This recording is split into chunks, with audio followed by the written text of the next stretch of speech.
Picture this. You're nestled deep within the Aravalli Hills of Rajasthan, India, staring out at the sprawling, roofless ruins of a 16th century city.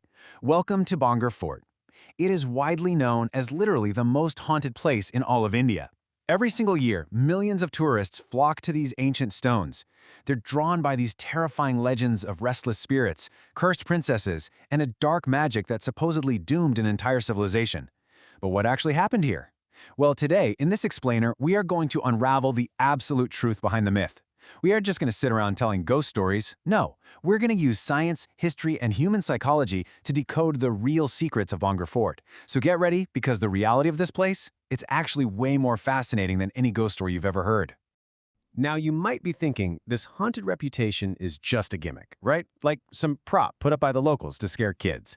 But get this. There is an official warning board right at the entrance, erected by the Archaeological Survey of India, a legit branch of the Indian government, and it clearly states, entering the borders of Bhangarh before sunrise and after sunset is strictly prohibited. I mean, it naturally begs the question, what could possibly terrify a government agency enough to officially, legally ban nighttime entry to a historical monument? Tourists and locals read this sign and boom, they immediately assume it's undeniable proof.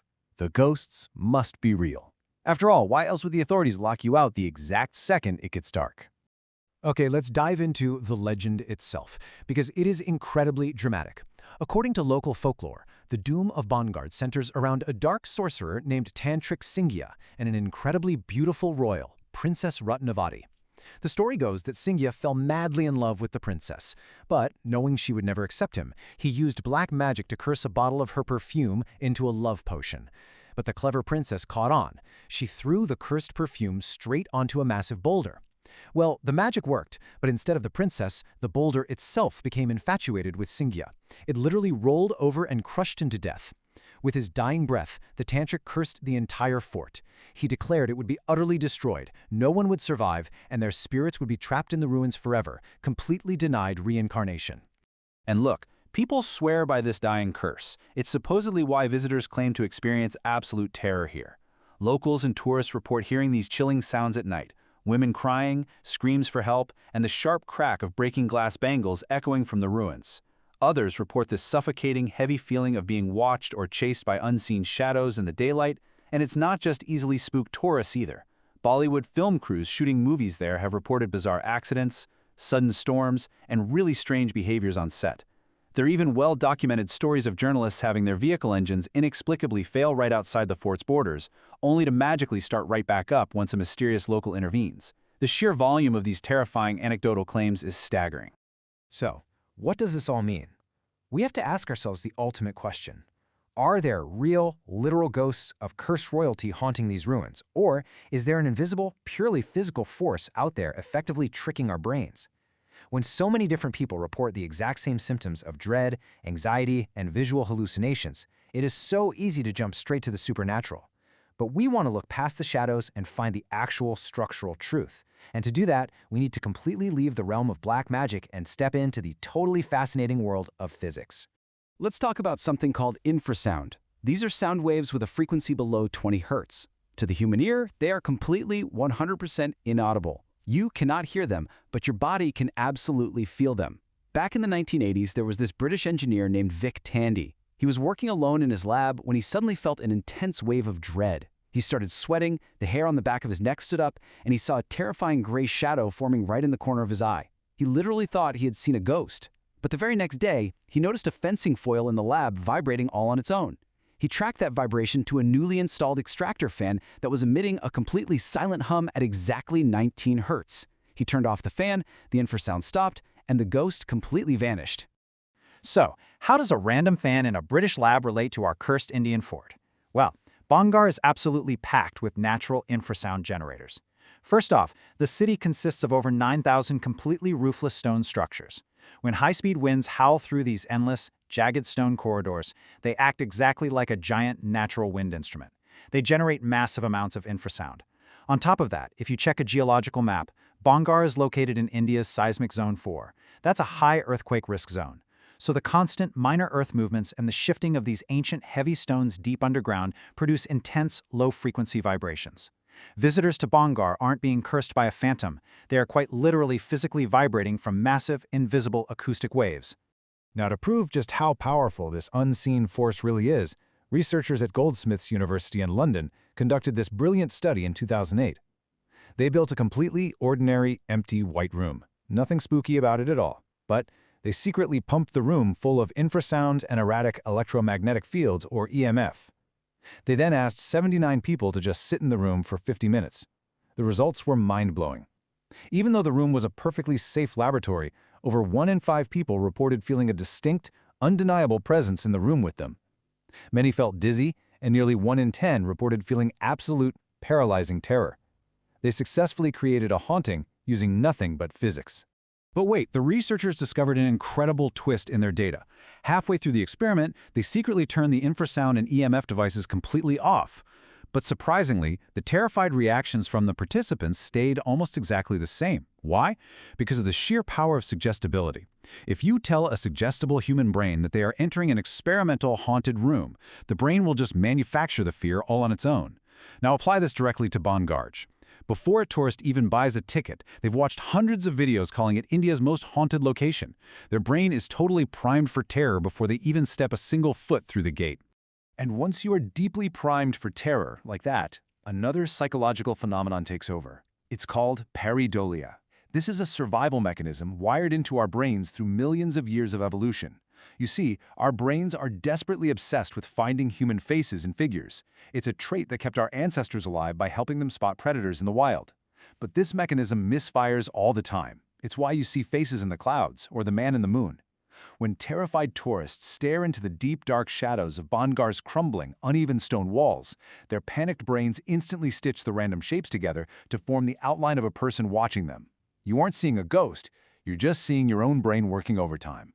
This brilliantly illustrates how easily reality gets twisted into a myth. Take the most common terrifying claim about Bhangarh, the blood-curdling sound of screaming banshees and crying women echoing in the dark.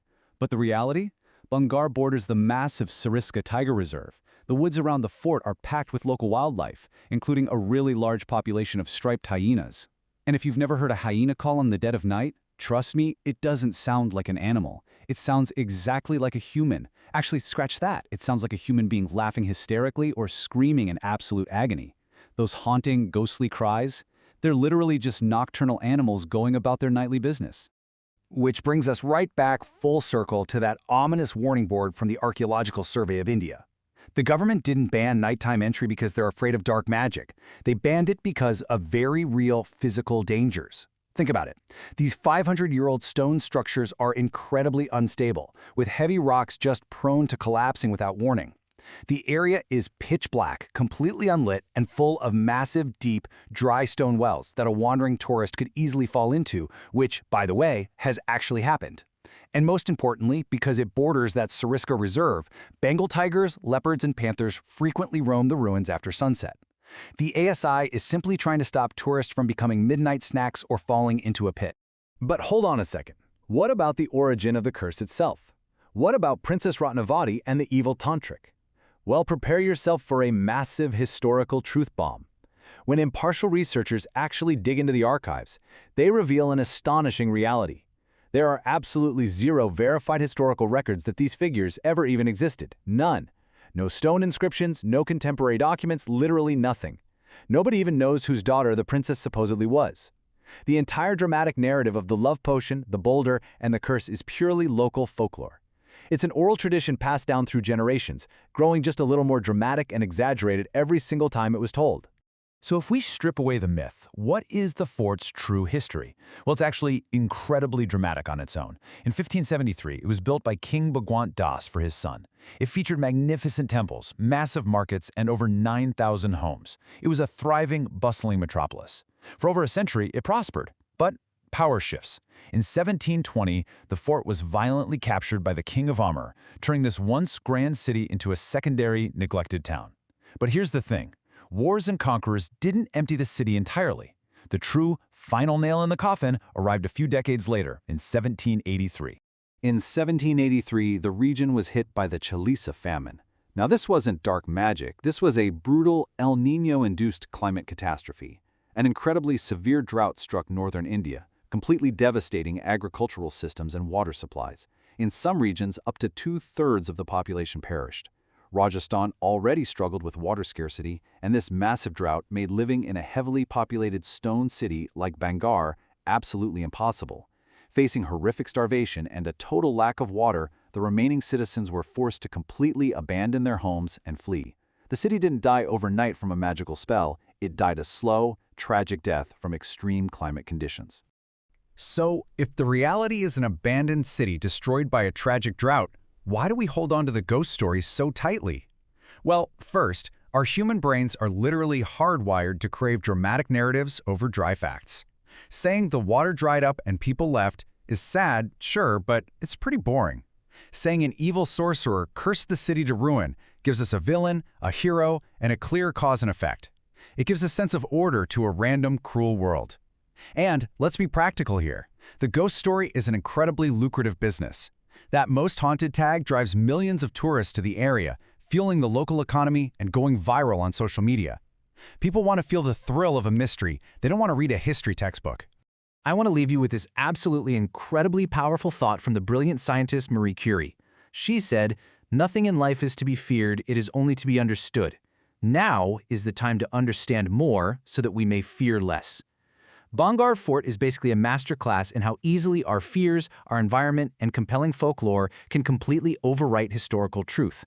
Once you understand the infrasound, the suggestibility, the hyenas, and that terrible drought of 1783, the shadows completely disappear and a fascinating, real history takes its place.